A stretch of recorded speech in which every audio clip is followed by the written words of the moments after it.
what I'm going to do is turn a little ornament, and what I have is a piece of that sapelli that Ken gave us, and I drew a circle, and there's a little dot there, and I drilled a hole here. Almost all the time, if you want a hole in a wood turning, it's better to put it there before you turn it. It's harder to do it after it's turned.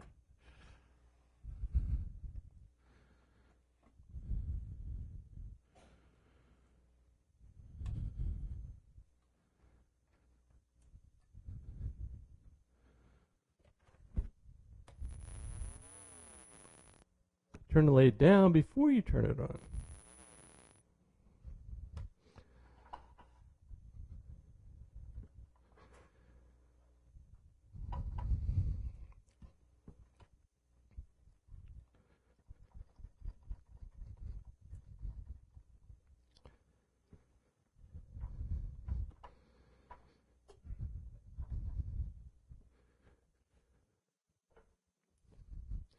I don't know if you were here when Rudy was talking about turning tools. This is the Thompson gouge that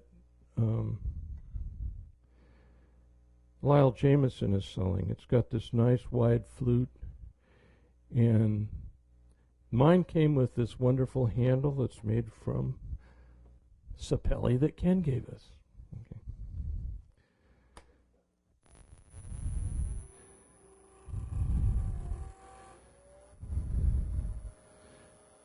Okay, I'm just going to cut the corners off.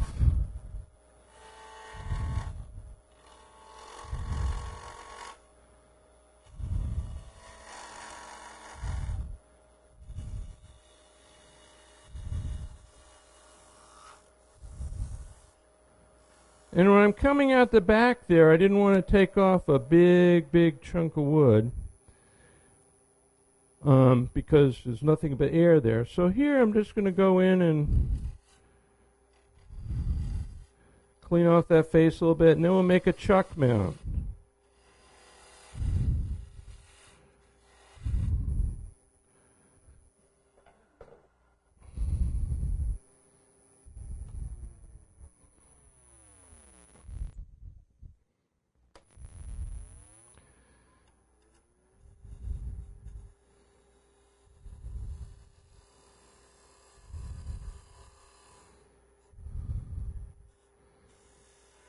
We're going to use a little dovetail chuck, so I'm just going to make a little dovetail.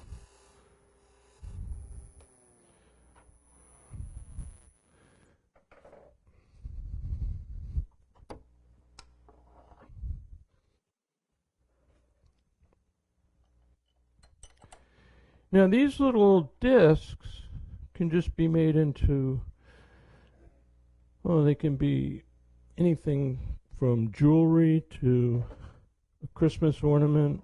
If we don't put the hole in it, it could be a box top insert. Maybe you make a box out of a cheap wood like poplar. You put a real nice insert in the top, and it looks pretty cool.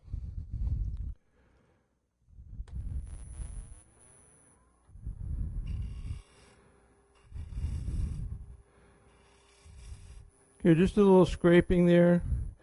Now I'm going to drop the tool rest way down so that I can do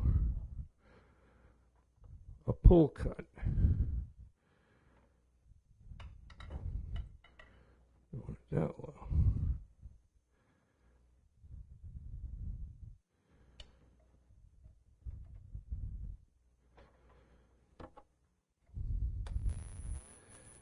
So now what we're going to do is just use the pull cut.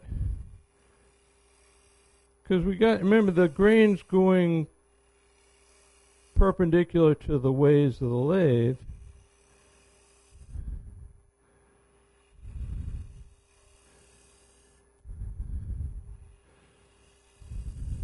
And see, this does this cool little thing right there. Do you see that? Did you get that? Just coming underneath it a little bit, you can lift up and you can start that cut right in the middle. And now we can do a little shear scrape. What I want to do on these is have it be a little bit of a convex surface there.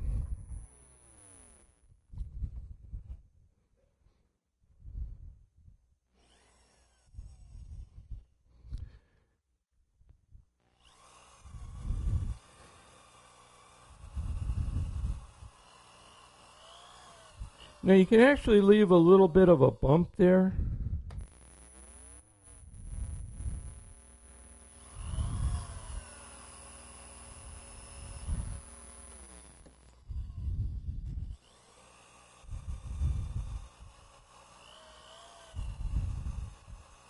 You know, if you leave a little bump there, it'll sand right off. I'm just going to sand this to 220 because I don't want to make a lot of dust in here.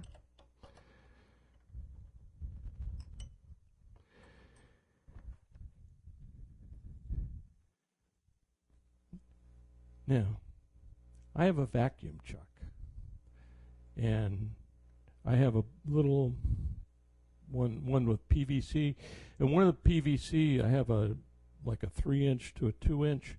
So I put the little 2-inch thing on there with a little rubber chucky thing on, just holds them just perfect. But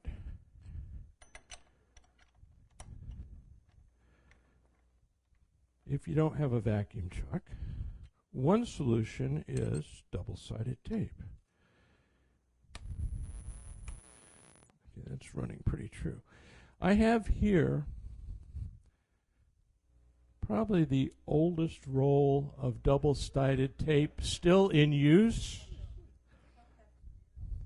Well, and we haven't used it since we got our vacuum chuck, which was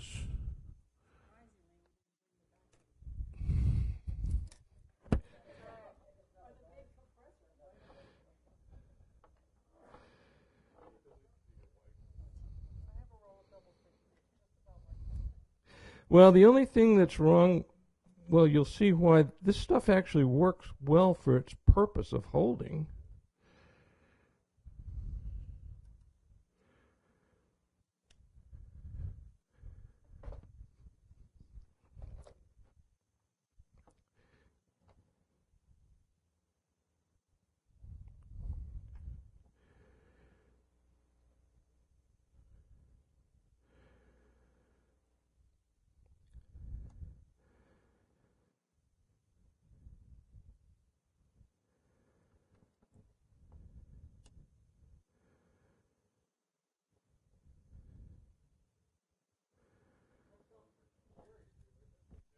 It is, you know. I got it.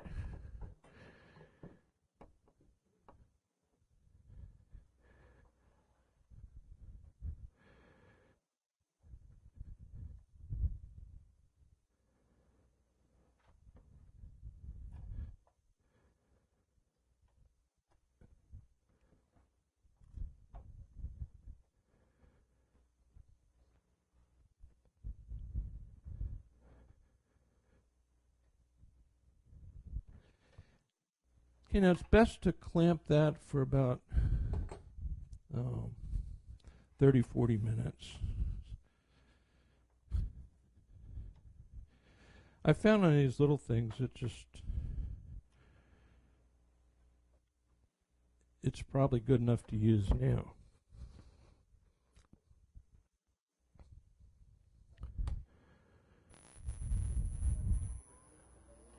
Well,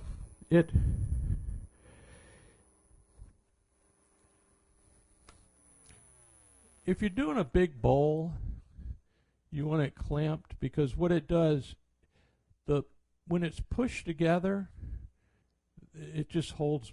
It's doing its holding thing. I don't know. You can't just. It doesn't stick right away.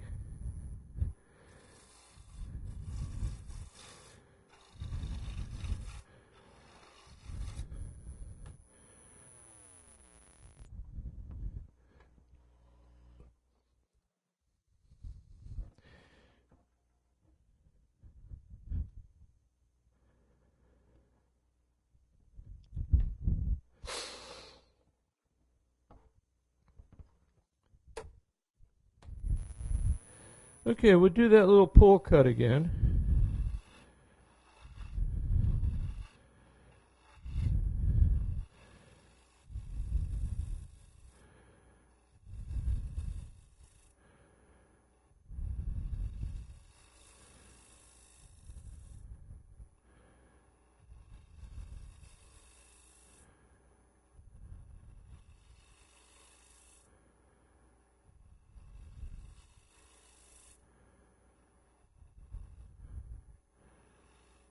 And I've got a little too tall here in the middle.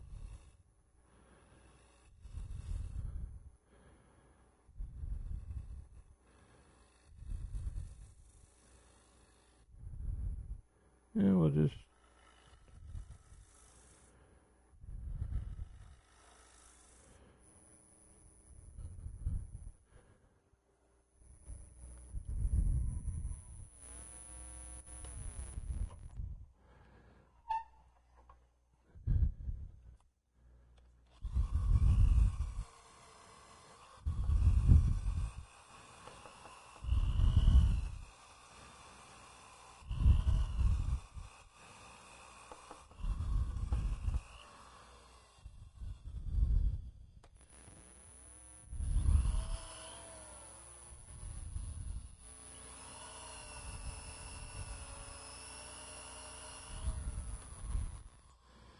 and here's kind of where I wish I'd sanded the rim before I turned it around so much.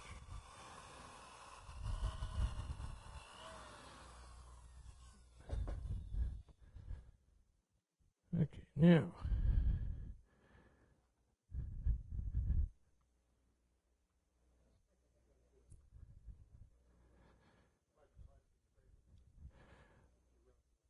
yeah.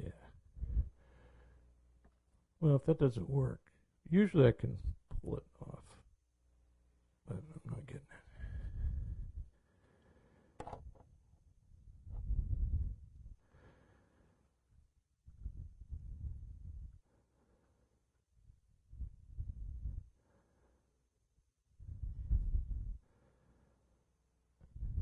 Now this is why normally when you use this stuff, you've got the good stuff, you're not going to have all that residue on there. And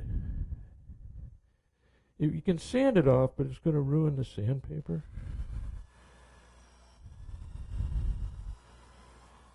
It also ruins your hand when you hit it. Yeah.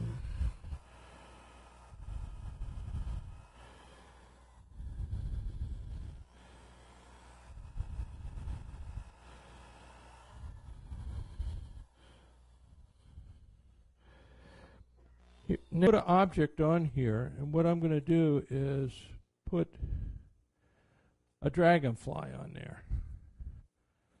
Something like this. So first thing we need is a dragonfly.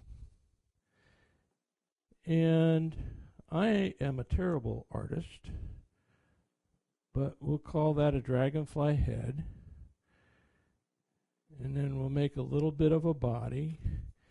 And dragonflies don't really have curved tails, but I like them. It's mine, so I can do anything I want. Then we'll draw a wing.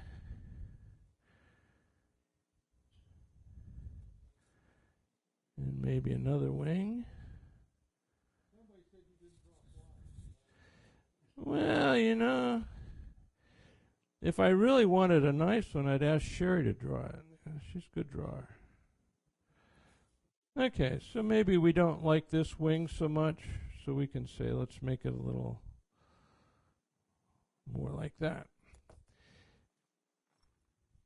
Now here is the dangerous part. A sharp instrument. Oh.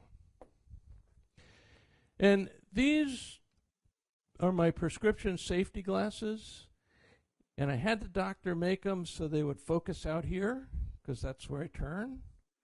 So if I'm closer, I can fix that. Or I could just put on my well, I was kind of worried about that. I don't think we are. See, what I'm trying to do here is I want to cut through the resist and not through the backing. But I'm not that good. We probably need a little more. So what I'm going to do is cut this part here, and I find it easier to kind of move the material than try to cut around a curve.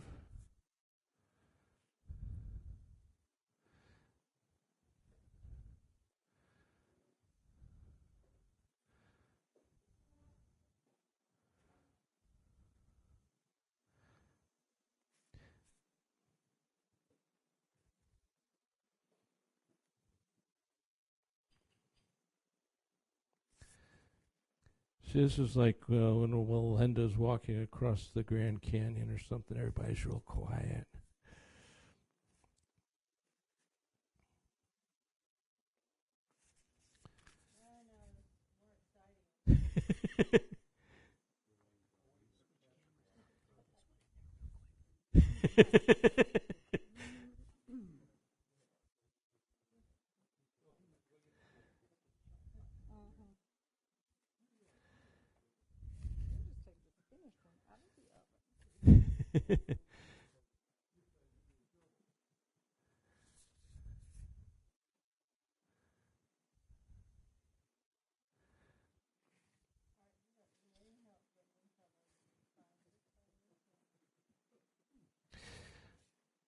Okay, and then I guess what I want to do here is just cut around the dragonfly so we don't have to pull and throw away all of that resist.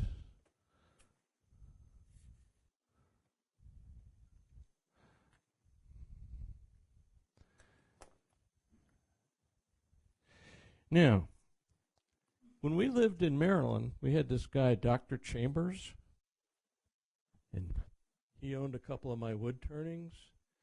He's the only guy that ever said, I've got a tree for you to come get. I said, how big is it? And he says, oh, about 12, 14 inches in diameter. Well, usually you go, and that tree is lucky to be 10 inches in diameter. His were 18 to 2 feet. I mean, they're huge things. Okay, so what I'm going to do here is try and pull the resist off of the backing and leave the parts that we want.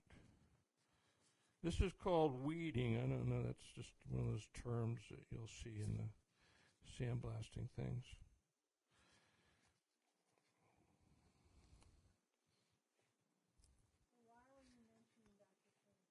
Well, he gave me this dental pick.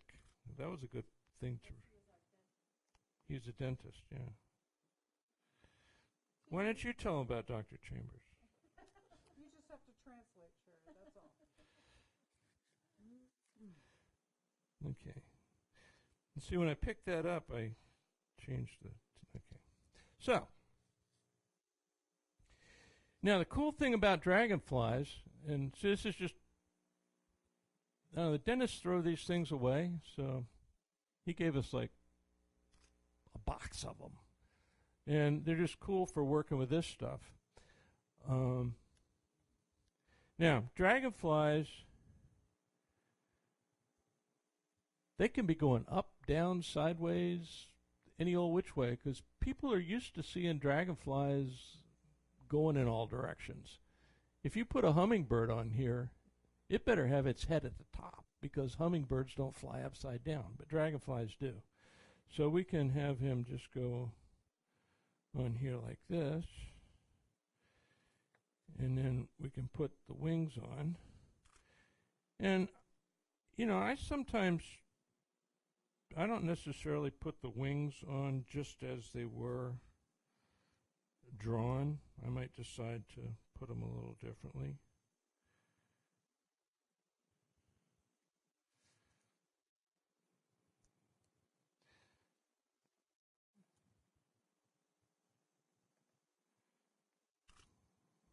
Yep.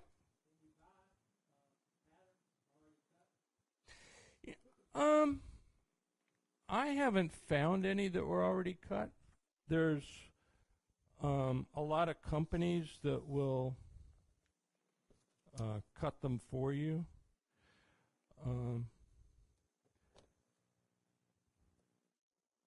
What I want to do is I want to press this down, and it's always nice to have something on top of it, because what can happen if I come over here, I might catch underneath the edge of that, or I might roll it over. And particularly if you got thin things.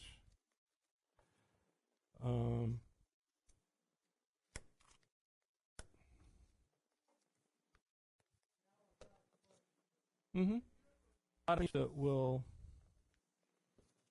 cut them for you.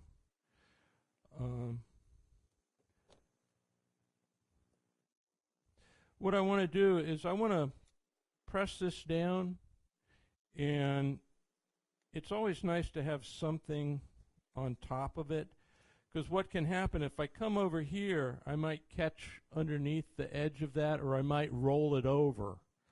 And particularly if you got thin things.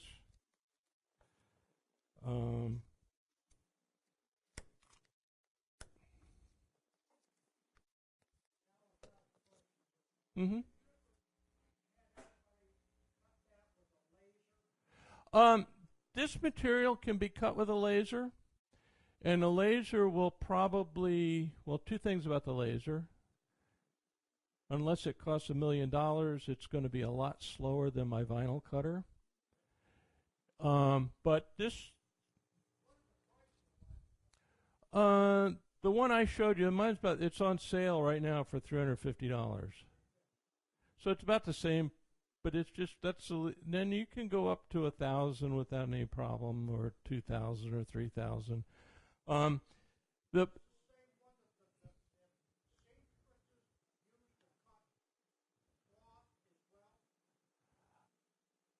I imagine it's similar.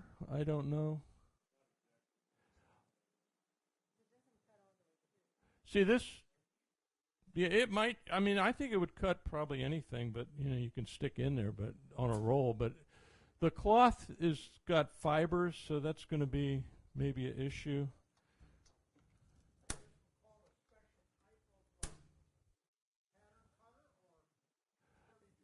It's just a vinyl cutter from uscutter.com. And all of those, all that vinyl you see on the back of cars, windshields, that sort of stuff. Yeah. Yeah, that's just cut with a vinyl cutter.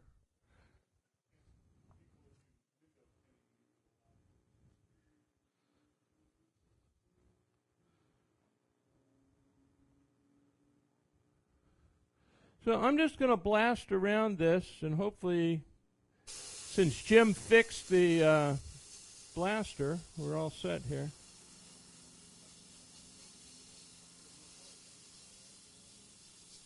Oh, I should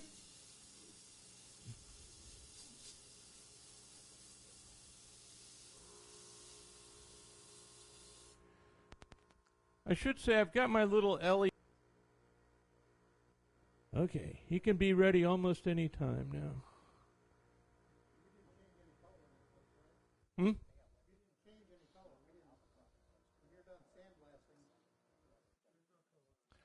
There's no color on this one yet.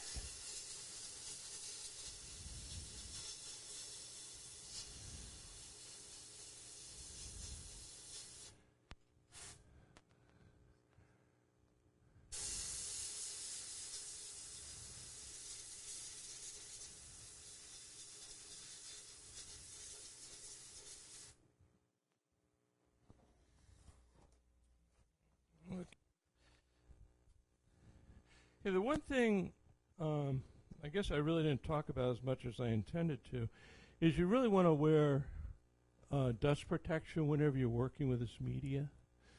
And I got that little dust respirator that Rudy put us onto a couple. It's a really good one. It's comfortable. Okay, so we've got choices of colors here. One of the nice things about the airbrush colors are, like here we have a transparent color, and those will actually let you see the wood grain somewhat, not totally. So we can put a color on this one or black. So, which color? Yellow? Okay.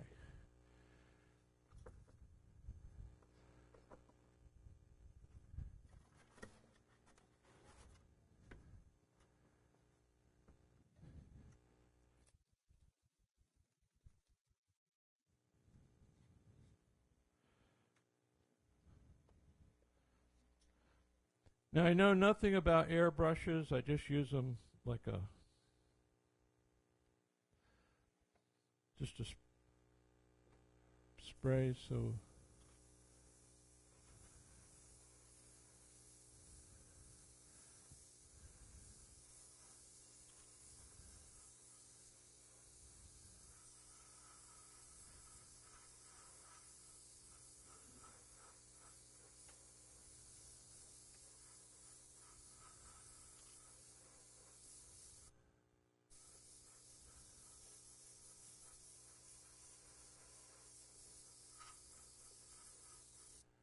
I think we got a little too thick in one place, but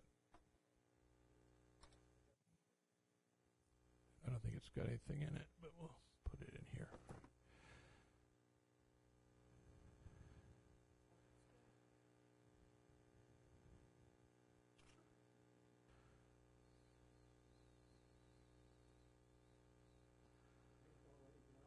Well, it should be, but it's not as dry as I'd like it.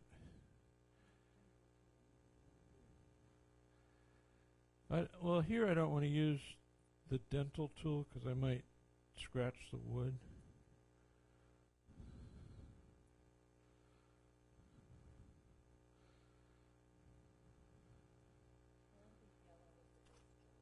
Huh?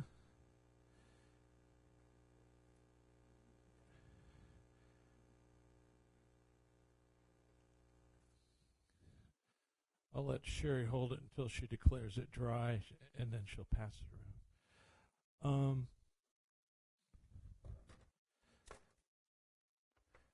Okay, one thing I wanted to just touch on real quickly is